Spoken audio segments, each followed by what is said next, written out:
A questão 71 fala sobre os meios externos pelos quais o Espírito Santo nos comunica os benefícios da redenção. E a pergunta é essa: quais são os meios externos? Os meios internos são aqueles pelos quais o Espírito Santo fala conosco. E os meios externos? Quais são os meios externos pelos quais o Espírito Santo nos comunica os benefícios da redenção? Resposta: os meios exteriores e ordinários, ou externos, pelos quais o Espírito Santo nos comunica os benefícios da redenção de Cristo, são a palavra, através da qual as almas são geradas para a vida espiritual, o batismo, a ceia do Senhor, a oração e a meditação. E por todos estes, os crentes são mais edificados em sua santíssima fé. Quais são os meios externos que o Espírito Santo nos comunica os benefícios da redenção? Como é que você sabe que foi beneficiado pelo sacrifício de Jesus Cristo? Muitas pessoas imaginam que quando os crentes dizem eu sou salvo em Jesus Cristo, estão se pondo acima dos demais. Não é. Quando nós dizemos que somos salvos em Jesus Cristo e quem não estiver, como nós, em Cristo está condenado, não quer dizer que nós estamos nos vangloriando, nos pondo sobre os demais. Nós estudamos na palavra de Deus. Depois que o Espírito Santo nos regenera, a palavra de Deus é aberta para nós. A Bíblia só pode ser entendida por operação do Espírito Santo de Deus. Quem nos esclarece sobre o que a palavra de Deus ensina é o Espírito Santo. A Bíblia não é um livro de mera intelecção, como qualquer outro livro. A Bíblia é um livro de natureza espiritual e só espiritualmente ele se entende. Então, o Espírito Santo nos revela pela palavra que quem está em Cristo está salvo. Quem está fora de Cristo está condenado. Então, quando nós dizemos que estamos salvos e definitivamente salvos, não é porque nós queremos nos pôr acima dos demais.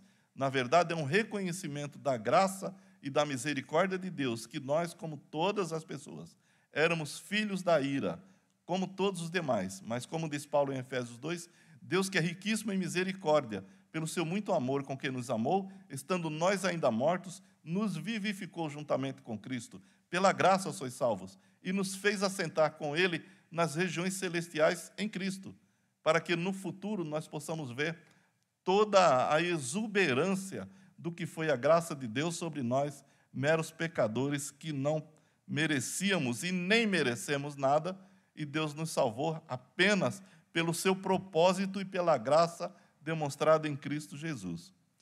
Então, nós não queremos nos pôr acima dos demais.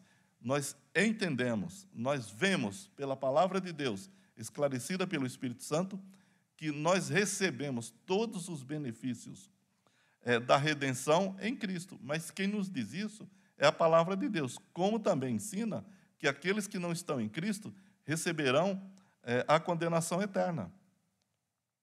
E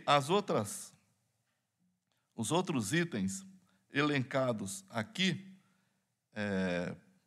que nos comunicam os benefícios da redenção, são o batismo, que é uma pregação da palavra de Deus, é uma pregação, como nós dizemos, dramática, porque ela representa toda a mensagem do Evangelho de forma muito simples, muito direta. Da seguinte forma: quando a pessoa é imersa na água e sai da água, isso representa que quando ele foi imergido na água, ele morreu para o mundo em Cristo. E quando ele sai da água, ele ressuscita em Cristo para uma vida em santificação de acordo com a vontade de Deus.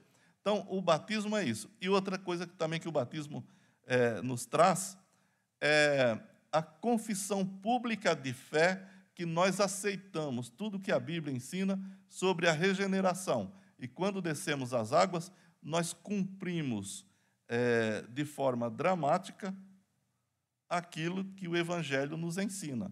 Nós morremos em Cristo e ressuscitamos nele para uma nova vida. Por isso que nós, os batistas, só batizamos por imersão, porque a imersão é a única forma de batismo que retrata a morte e a ressurreição. Morte, sepultamento, ressurreição.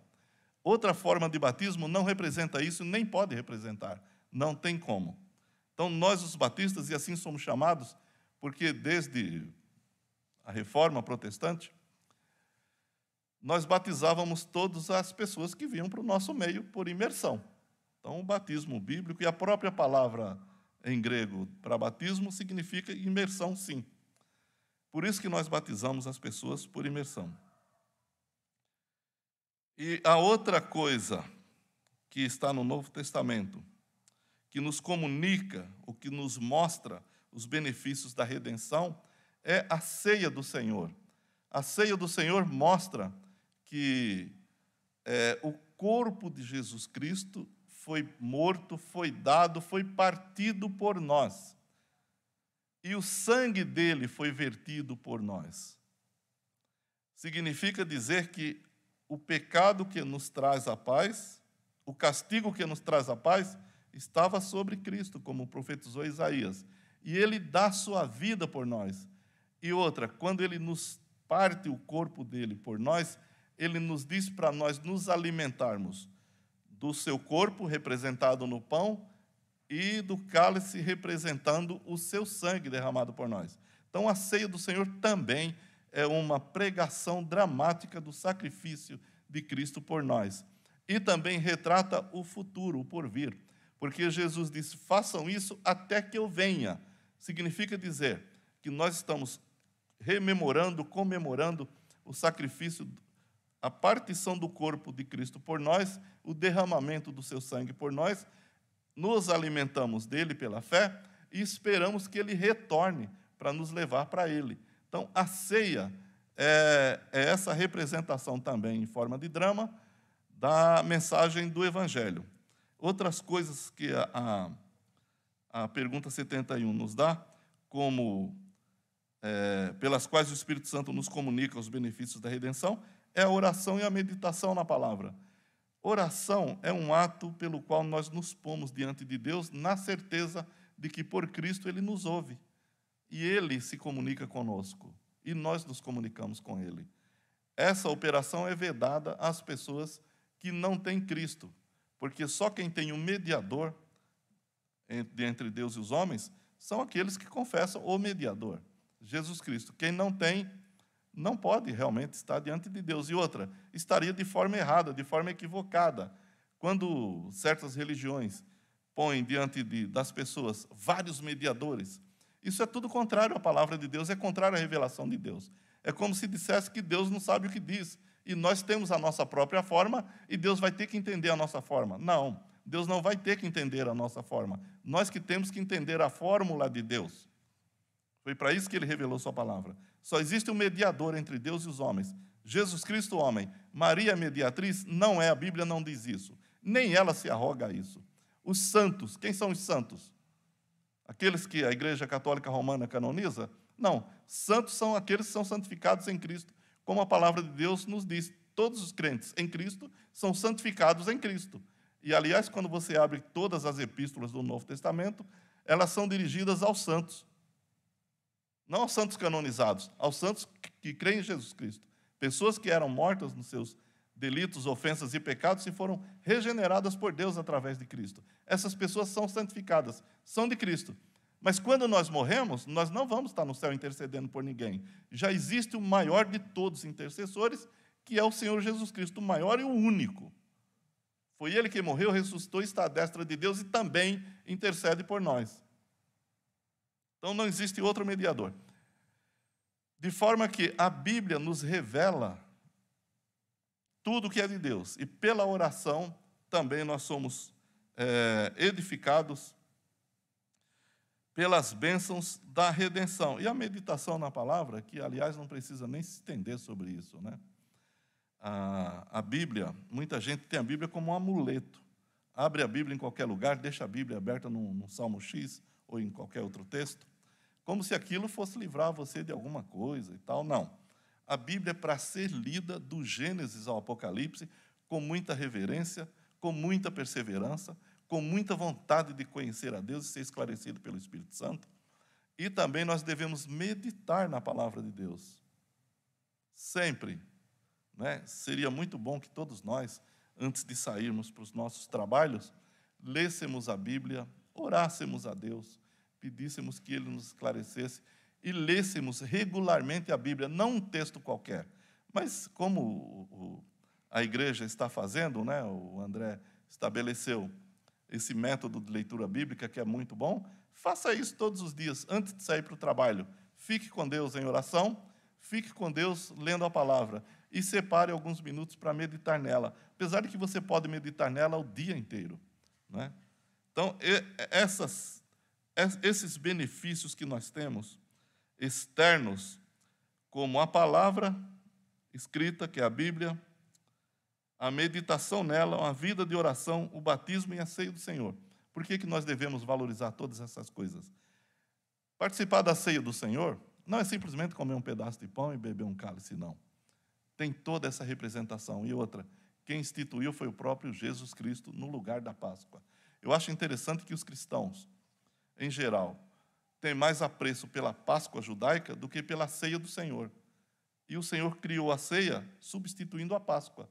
Jesus é o nosso Cordeiro Pascal. A Páscoa é uma festa judaica. A ceia do Senhor é uma festa cristã. A pergunta 72 diz assim: como a palavra é feita eficaz para a salvação? Como a palavra é feita... Aliás, eu não li os textos, né, da questão 71. Deixa eu ler os textos. Atos 2, 41, 42. Hoje eu estou de brincadeira, não. Não sei se foi uma live internacional que eu participei. Atos 2, 41, 42. E gastei todos os meus neurônios nela, né?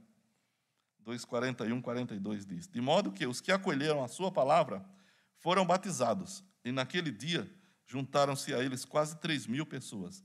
E eles perseveravam no ensino dos apóstolos, na comunhão, no partir do pão e nas orações. Então, a igreja começa dessa forma, batizando os convertidos, pregando a palavra, os que se convertem são batizados, e os que são batizados são discipulados. Perseveravam no ensino dos apóstolos, na comunhão comum dos crentes, no partir do pão, na ceia do Senhor, ou no partir do pão comum, e nas orações. Tiago 1,18.